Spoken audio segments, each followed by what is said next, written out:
Hello friends, welcome to my YouTube channel. तो आज के इस वीडियो में हम बात करेंगे ecological and ethical consideration in international business. ये टॉपिक आपका इंटरनेशनल बिजनेस की यूनिट नंबर 5 के अंदर आता है। तो इसके अंदर ये देखा जाता है कि एथिकल कंसिडरेशन क्या रहती है इंटरनेशनल बिजनेस के अंदर। तो फर्स्ट आता है आपका ecological consideration in international business. Ecological consideration in international business encompass the examination and incorporation of environmental factor and sustainability principle into the planning, operations and decision making processes of businesses operating across border। अब यहाँ पे जो आपका ecological consideration है ना, उसका क्या मतलब है। यहाँ पे आपका एग्जामिन किया जाता है या फिर इनकॉर्पोरेट किया जाता है इन्वायरमेंटल फैक्टर्स को ध्यान में रख के यहाँ पे काम किया जाता है। या फिर इसके अंदर ये चीज़ देखी जाती है कि हम जो भी काम कर रहे हैं ना, उससे सस्टेनेबिलिटी बनी रहे। अब इसके अंदर जो भी हम काम करते हैं, सबसे पहले उसके लिए हम यहाँ पे प्लानिंग करेंगे, फिर ऑपरेशन को इम्प्लीमेंट करेंगे, फिर डिसीजन मेकिंग करेंगे। और ये सब काम चाहे आपका क्रॉस बॉर्डर हो या बॉर्डर्स के विदिन हो, तो ये सब यहाँ पे इकोलॉजिकल फैक्टर जो है उसको कंसीडर करके ही काम किया जाता है। This entitles assessing the environmental impact of business activities, adopting eco-friendly practices, complying with environmental regulations, and engaging in sustainable practice to minimize ecological harm and promote long-term environmental stewardship। अब इसके अंदर ये बात बोली जा रही है कि जो भी आपका इकोलॉजिकल कंसिडरेशन है ना, अब उसके अंदर अगर हम बिजनेस एक्टिविटी के अंदर ऐसा कोई भी काम करते हैं, तो इससे क्या होना चाहिए, इन्वायरमेंट को हार्म नहीं पहुंचना चाहिए। इन्वायरमेंट को हमें प्रोटेक्ट करना है, इन्वायरमेंटल रेगुलेशंस को ध्यान में रख के कोई काम करना है, सस्टेनेबल प्रैक्टिसेस को अडॉप्ट करना है। यहाँ पे जो भी आपका इकोलॉजिकल हार्म है उसको मिनिमाइज करना है, मतलब आपके जो इन्वायरमेंट है उसके ऊपर कोई भी हार्म नहीं होना चाहिए। और इन केस अगर कोई हार्म हो भी रहा है तो उसे धीरे धीरे यहाँ पे कम करना है। तो ये सब आता है आपका इकोलॉजिकल कंसिडरेशन के अंदर। अब यहाँ पे इसके कुछ इम्पोर्टेंस आते हैं कि इकोलॉजिकल कंसिडरेशन ये इम्पोर्टेंट क्यों है। तो फर्स्ट पॉइंट आता है आपका इन्वायरमेंटल सस्टेनेबिलिटी। मतलब यहाँ पे हम ये देखते हैं कि जो भी आपका इन्वायरमेंट है ना, अब उसकी लॉन्ग टर्म सस्टेनेबिलिटी के बारे में बात की जा रही है। मतलब जो भी आपके इन्वायरमेंटल जो भी चीज़ें हैं उनको बचा के रखना, कि आने वाली जो जनरेशन है वो भी उन चीज़ों का वहाँ पे यूज़ कर सके। यहाँ पे अगर कोई भी इन्वायरमेंट पे अगर हार्म पहुँच रहा है तो उसको मिनिमाइज कर सके। तो ये सब आता है आपका इन्वायरमेंटल सस्टेनेबिलिटी के अंदर। Integrating ecological consideration ensure that businesses operate in a manner that minimize their ecological footprint, conserve natural resources, preserve biodiversity, thus contributing to long term sustainability. अब इसके अंदर ये बात बोली जाती है कि यहाँ पे अगर कोई भी ऐसा हार्मफुल पहुँच रहा है या फिर जो आपके नेचुरल रिसोर्सेज है उसको कंजर्व करके रखना, बायोडाइवर्सिटी को प्रिजर्व करके रखना और लॉन्ग टर्म सस्टेनेबिलिटी के बारे में सोचना। सेकंड आता है आपका stakeholder expectation. Consumer, investors and other stakeholder increasingly expect business to demonstrate environmental responsibilities. Addressing ecological concern can enhance brand reputation, attract environmental conscious consumer and access capital from socially responsible investor। अब इसके अंदर ये बोला जा रहा है कि चाहे कंज्यूमर हो, इन्वेस्टर्स हो या आपके अदर स्टेक होल्डर्स हो, अब उनके लिए हम ये एक्सपेक्ट करते हैं कि वो इन्वायरमेंटल को मतलब एक रिस्पॉन्सिबल होके यहाँ पे काम करे। जो भी आपका इन्वायरमेंट है उस पर हार्म नहीं पहुँचना चाहिए और इन्वायरमेंट रिस्पॉन्सिबिलिटी भी यहाँ पे लेके चलनी है। इसके बाद आता है आपका regulatory compliances. Many country have strength environmental regulations that businesses must adhere to. Considering ecological factor help businesses comply with these regulations, avoiding legal penalties and reputational damage। अब इसके अंदर ये बात बोली जाती है कि जो भी आपकी कंट्रीज़ है ना, उन सभी के अंदर इन्वायरमेंटल रेगुलेशंस को ध्यान में रख के काम करना है, उसको ध्यान में रख के अपने बिजनेस को आगे कैरी ऑन करना है। और साथ में जो आपके इकोलॉजिकल फैक्टर्स होते हैं ना, ये हेल्प करते हैं बिजनेस को इन सब रेगुलेशन से यहाँ पे काम करने के लिए। और इसके अंदर यहाँ पे अवॉइड की जाती है जो भी आपकी लीगल पेनल्टीज़ है ना, उनको अवॉइड करना है और रेपुटेशनल डैमेज यहाँ पे नहीं होना चाहिए। फिर आता है आपका risk mitigation. Following to address ecological consideration can expose businesses to various risk including regulatory fine, supply chain disruption due to resource scarcity and reputational damage from environmental controversies. Incorporating ecological consideration help mitigate these risk.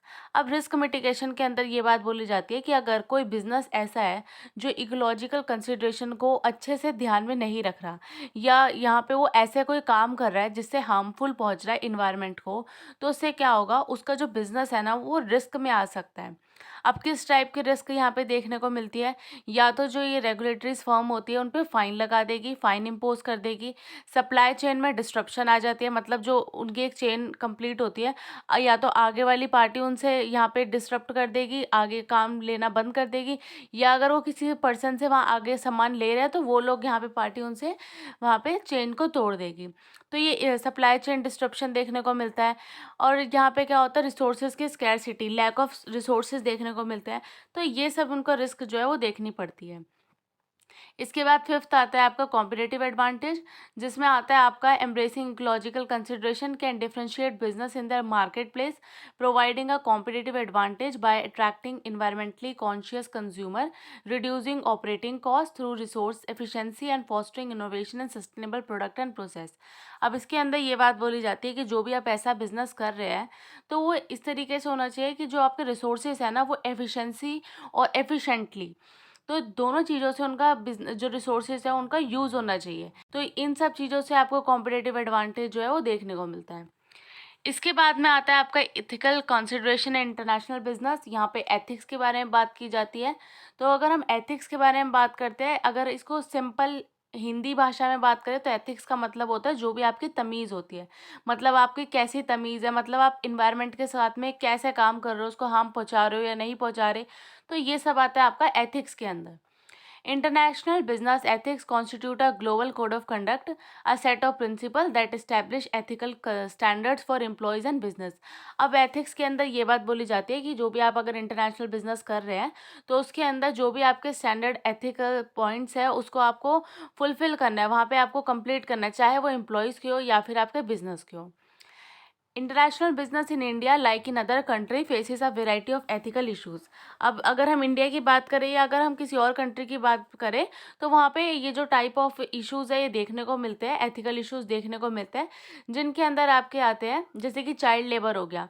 तो child labour हमें नहीं करना है। Work place diversity, मतलब जो आपका work place है उसकी काम करने की जो कंडीशन है, वर्किंग एनवायरनमेंट है, वो सब अच्छा होना चाहिए।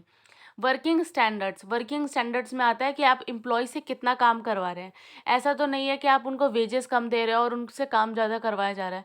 तो ये सब आता है आपका वर्किंग स्टैंडर्ड्स में। फोर्थ आता है आपका ह्यूमन राइट। ह्यूमन राइट के अंदर आता है जैसे कि जो भी आपके एम्प्लॉयज़ है कंपनी में काम कर रहे हैं तो उनकी ह्यूमन राइट का वायलेशन नहीं होना चाहिए। Equal employment opportunity, equal employment में आता है जैसे कि अगर कोई पर्सन है, दोनों पर्सन है, दोनों की जो उनके काम करने की एफिशिएंसी है वो सेम है, बट उनको जो काम है ना वो इक्वली नहीं मिल रहा, तो ये चीज़ यहाँ पे नहीं होनी चाहिए। तो ये कुछ आपके की इश्यूज आते हैं, एथिकल इश्यूज। इसके बाद में आता है इम्पोर्टेंस ऑफ एथिकल कंसिडरेशन। अभी हमने इकोलॉजिकल कंसिडरेशंस देखा था, इसके बाद में आता है आपका एथिकल कंसिडरेशन, जिसमें आता है फर्स्ट आपका रेपुटेशन और ट्रस्ट। इसमें आता है कि जो कंपनीज की रेपुटेशन है या जो इनका ट्रस्ट है स्टेक होल्डर्स पे है तो वो बनाए रखना, तो इसको एथिकल कंसिडरेशंस में आता है आपका upholding ethical standards enhance a company's reputation and build trust with stakeholders including customer party and government. इसके अंदर ये बात बोली जाती है कि जो कंपनी की रेपुटेशन है और जो कंपनी का जो ट्रस्ट है ना उनके स्टेक होल्डर्स के साथ में या फिर कस्टमर्स के साथ में, पार्टनर्स या गवर्नमेंट के साथ में वो टाइम टू टाइम बढ़ना चाहिए। ऐसा नहीं है कि लोगों को आप पे विश्वास जो है वो कम होता जा रहा है, तो इस चीज़ को हमें बढ़ाना है। सेकंड आता है आपका एम्प्लॉय मोरल एंड एंगेजमेंट, मतलब जो आपके कंपनी के अंदर एम्प्लॉयज़ है ना उनके मोरल को बढ़ाना, उनके जो मोटिवेशन है उनको टाइम टू टाइम मोटिवेट करना। तो ये सब आता है आपका मोरल में, और उनके साथ में एंगेज करना, मतलब अपने एम्प्लॉयज़ के साथ में बैठ के थोड़ी देर बात करना, उनसे वहाँ पे इश्यूज़ को जानना कि उन्हें कोई कंपनी के अंदर कोई दिक्कत तो नहीं है, या उनसे फीडबैक लेना।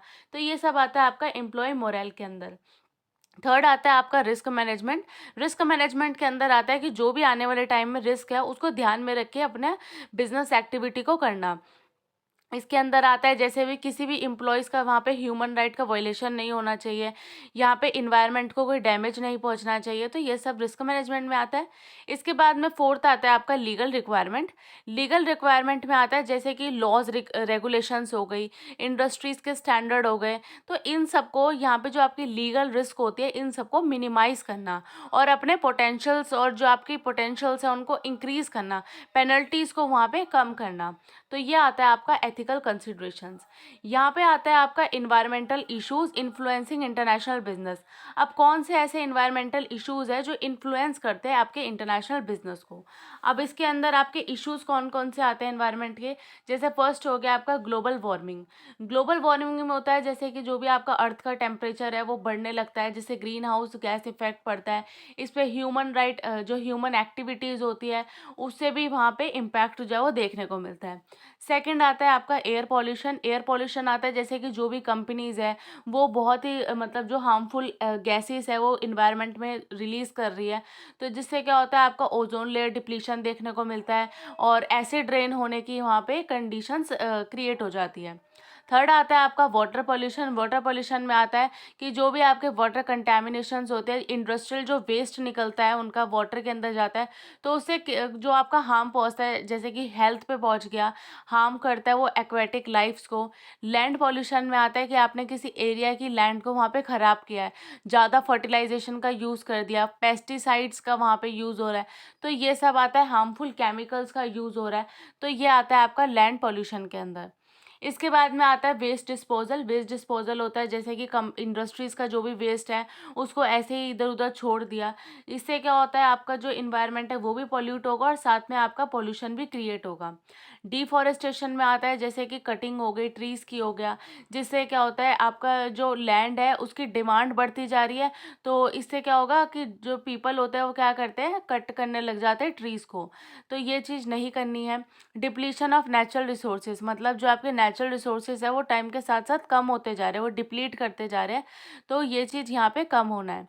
इसके साथ में आपका लास्ट है आपका ओवर पॉपुलेशन में आएगा। The growing population strain natural resources higher product demand. अब इसमें क्या होगा, अगर जैसे कि जैसे पॉपुलेशन आपकी इंक्रीज़ करेगी तो उससे क्या होगा, जो आपके रिसोर्सेज है वो ज़्यादा रिक्वायरमेंट बढ़ेगी। अगर यहाँ पे होगा पॉपुलेशन बढ़ेगी तो साथ में उसके प्रोडक्ट की डिमांड भी इंक्रीज़ हो जाएगी। तो ये आते हैं आपके कुछ इन्वायरमेंटल इश्यूज़।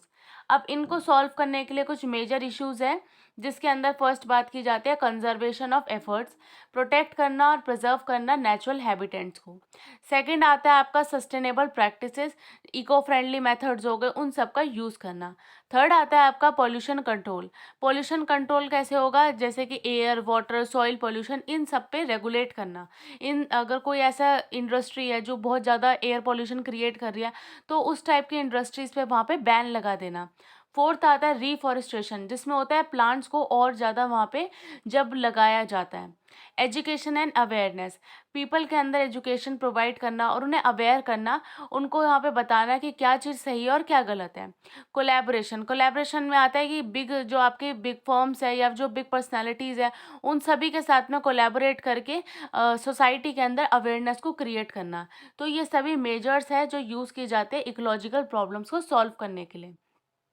तो आज की वीडियो में बस इतना ही। आज की वीडियो में हमने बात की है एथिकल और इकोलॉजिकल कंसिडरेशन के बारे में, जो आपका इंटरनेशनल बिजनेस की यूनिट नंबर 5 के अंदर आता है। अगर आपको मेरी वीडियो अच्छी लगी हो तो प्लीज़ लाइक करें, चैनल पे नए हो तो आप सब्सक्राइब करें और अपनी वीडियो को ज़्यादा से ज़्यादा शेयर करें। Thank you so much for watching.